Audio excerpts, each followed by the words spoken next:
presidente de la Corte es presidente del Consejo de la Judicatura. Los otros 6, búsquenle.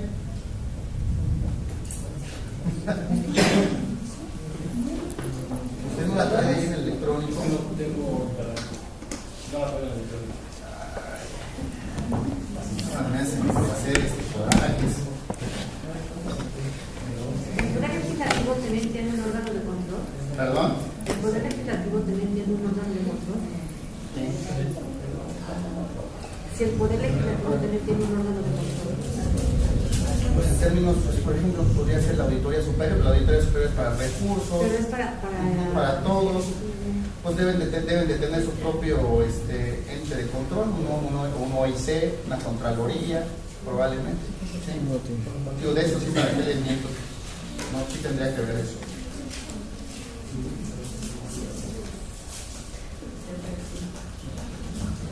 A ver, vamos a buscar.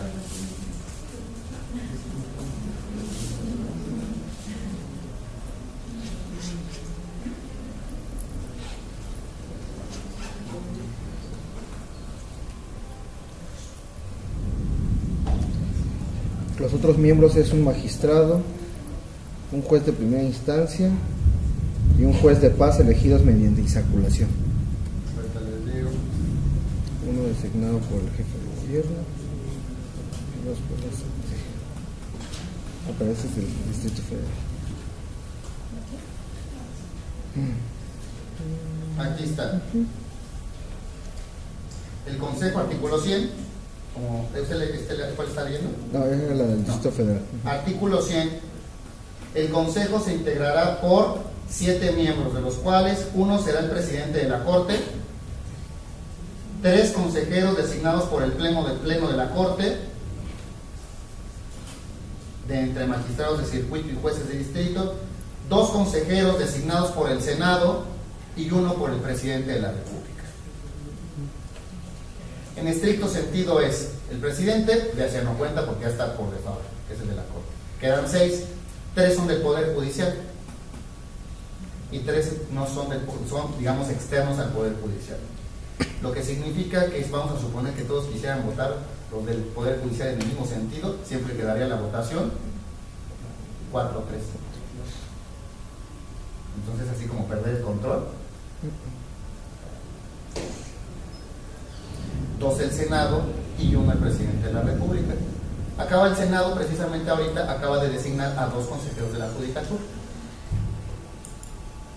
Acaba de designar a Felipe Borrego y a Alfonso Pérez Daza, que es profe de aquí de la facultad, muy probablemente conozcase con Alfonso.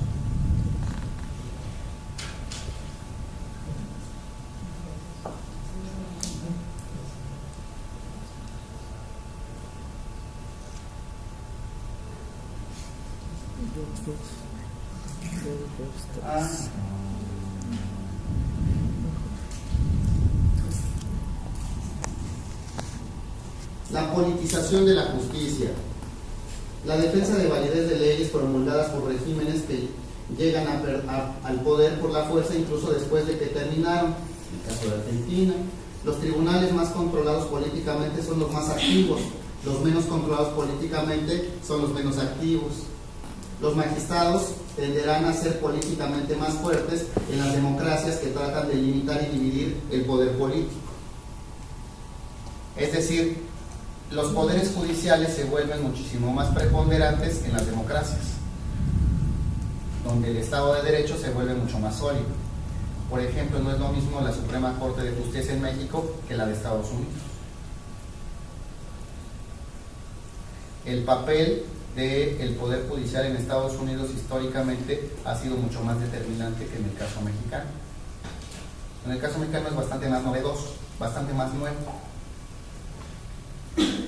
Judicialización de la política, sustitución de un sistema contencioso de carácter político por uno de naturaleza eminentemente jurisdiccional, dar más poder a quien no puede ser sustituido. Su origen es la creciente desconfianza de los gobiernos y los políticos elegidos, magistratura con fuertes garantías de independencia, un poder político dividido, limitado y disperso. Hasta aquí, ¿qué sería, por ejemplo? ¿Por qué se les da un papel entonces preponderante a los poderes judiciales? Bueno, Históricamente ya no tenemos confianza en los legisladores, diputados, senadores. Históricamente ya no tenemos confianza en el presidente. Probablemente podamos tener confianza en los jueces. Probablemente. No lo puedo asegurar. Probablemente. Dar más poder a quien no puede ser sustituido. Y, fíjense, situación de un sistema contencioso de carácter político por uno de naturaleza eminentemente jurisdiccional. El Tribunal Electoral en el caso mexicano es eso. El Tribunal Electoral se encarga de resolver conflictos de naturaleza política, obviamente materializados en situaciones jurídicas. Porque al final del día, se los voy a poner así de sencillo, que yo en una sentencia diga que la asignación de diputados de representación proporcional a este partido le tocan 25 escaños y al de acá le tocan 22, pues sí estoy alterando la representación política. No nada más es una situación jurídica. Esto va a tener consecuencias políticas. ¿Por qué va a tener consecuencias políticas? A la hora de hacer mayorías. Un diputado, cuando la situación está demasiado equilibrada en la interior de los parlamentos o de los congresos, puede ser determinante. Uno, por ejemplo, en la Cámara de Diputados, para que yo sea fracción parlamentaria, tengo que tener mínimo 5. Si tengo 4, ya no soy fracción parlamentaria. 5 significa un conjunto de recursos, significa un conjunto de consideraciones, significan un conjunto de juego político muchísimo más amplio. Con 5, 4 ya no. Entonces imagínense que del lado de un tribunal electoral que me digan no te tocan 5, te tocan solo 4 y no gané ninguno de mayoría. Maldita sea. Imagínense que en la elección de 2006 la Sala Superior del Tribunal Electoral del Poder Judicial de la Federación, la Sala Superior hubiera dicho no ganó Felipe de Jesús, si no ganó Andrés Manuel. Este país hubiera cambiado de manera determinante.